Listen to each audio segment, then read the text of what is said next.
Bang, teliti dulu, dicek dulu, jangan sampai uang ini masuk ke jalan yang salah.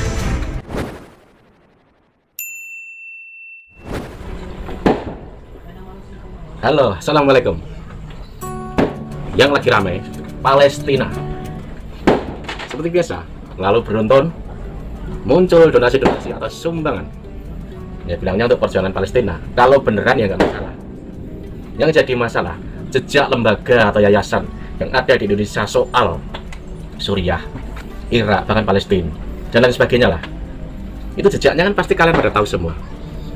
Ada isu diarahkan atau sumbangan ini jatuh ke tangan orang-orang yang bergerak di dalam gerakan radikalisme, atau bahasa lainnya lebih ke arah terorisme.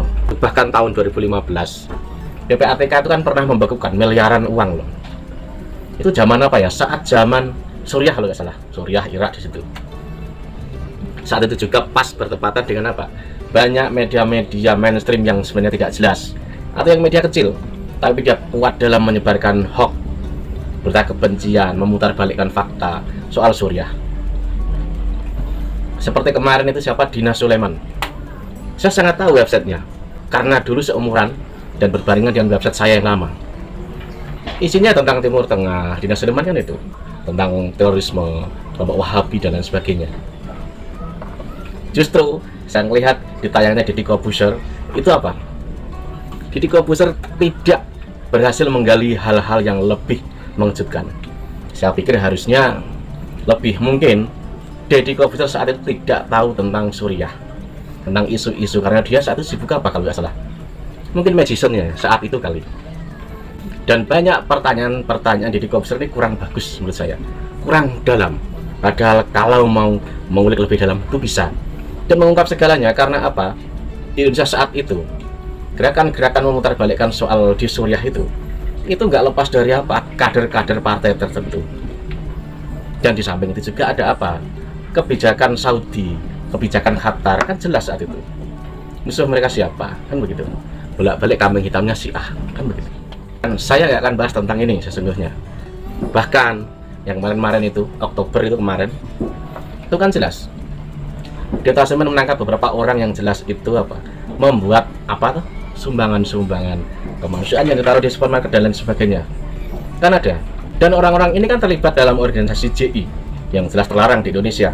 Mereka nggak tanggung-tanggung loh. Dalam selebarannya aja ada SK Kemenkumham, SK Basnas, bahkan SK Kemenak juga dipakai mereka. Agar apa? Sumbangannya mungkin berdianggap apa? Jujur, kredibel. Ternyata larinya kemana? Kan jelas kan? Inilah kelemahan orang 62 tuh ya begini. Lebih suka banyak apa ya bisa dibilang ya? Ditipu dengan hal-hal yang berbau kemanusiaan plus agama. Sampai sekarang masih banyak orang yang tertipu. Makanya hati-hati, cek dulu. Bahkan kemarin kan ada tuh, apa itu namanya tuh, penggerbekan di Jogja kalau nggak salah, sama organizer kalau nggak salah. Yang gerbek siapa? Kan di Tasemen. Tentu Anda tahu siapa Ustadz yang dulu ikut sebagai sponsor di Sam Organizer untuk menghimpun dana bantuan.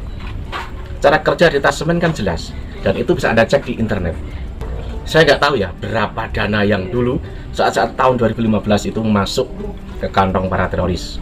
Yang ketahuan dibekukan kan ada beberapa miliar. Ya nggak ketahuan berapa banyak coba? Karena yaitu gentarnya pemberitaan hoax putar balik dari kader-kader tertentu itu, makanya dapat uang banyak.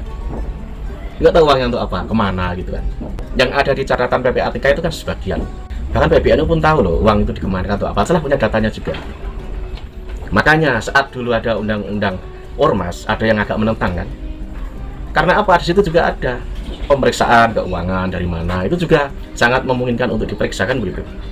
Makanya untuk melakukan sumbangan donasi ya ke yang ini aja lah, ke pemerintah atau pemerintah memfasilitasi membuat lembaga apa yang khusus untuk ke Palestina atau apa. Salah satu yang kredibel tuh NU, nggak neko-neko saya, dan saya jamin aman. Saya jamin aman. Kemungkinan untuk ke arah tangan-tangan yang radikalisme, terorisme susah untuk ke sana. Tapi ya itu, nggak tahu kenapa seperti NU ini kurang terlihat. Karena apa? Karena di NU itu ininya yang dipakai, logika itu juga kuat dipakai. Saat ada kejadian suatu negara si A si B, orang itu tidak terburu-buru lalu membuat donasi sumbangan kemanusiaan, sumbangan untuk membela agama Islam. tidak terlalu terburu-buru. Karena apa? Itu bisa saja politik. Karena kebanyakan di semua negara ya, kebanyakan entah itu berbau agama atau apa, pasti ada kepentingan politik di dalamnya, makanya jadi rame. Kalau agama, semua agama itu mengajarkan kedamaian, itu pasti. Justru yang kelihatan lembaga-lembaga, yayasan-yayasan yang mungkin agak jauh dengan NU, dengan Ahlussunnah wal Jamaah itu jauh. Harusnya NU merebut lahan ini juga. Biar apa? Biar apa? Ya tidak salah sasaran. Harusnya seperti itu. Harus lebih jeli. Kalau Anda menyumbang, itu harus memeriksa dulu siapa orangnya yang di belakang lembaga itu, pemahamannya seperti apa, posting-postingannya seperti apa, arahnya kemana, bahkan secara personal orangnya, misalkan pemimpinnya, pengurusnya, Anda cek juga kan bisa di Facebook, misalkan akunnya, postingannya seperti apa, modelnya orangnya seperti apa. Itu menyumbang itu baik, untuk Palestina baik, tapi hati-hati, karena kesempatan itu pasti ada orang untuk menelikung, membelokkan, kemungkinan ada. Misalnya uang gitu loh, uang gede ini gitu loh. Yang jelas jika ada menyumbang, teliti dulu, dicek dulu, jangan sampai uang ini masuk ke jalan yang salah. Dicek dulu kalau pemerintah memfasilitasi, buat yang jelas. Kalau bisa juga beri keterangan sesungguhnya itu apa, politik atau tidak, betul-betul karena agama atau tidak. Begitu, biar apa? Biar rakyat ini juga tidak termakan isu-isu hoax, isu kebencian seperti itu. Menyumbang silahkan, tapi teliti dulu, masa salah jalan kan begitu. Oke, sampai sini. Selamat Idul Fitri. Mohon maaf lahir dan batin. Oke, sampai sini aja. Wassalam.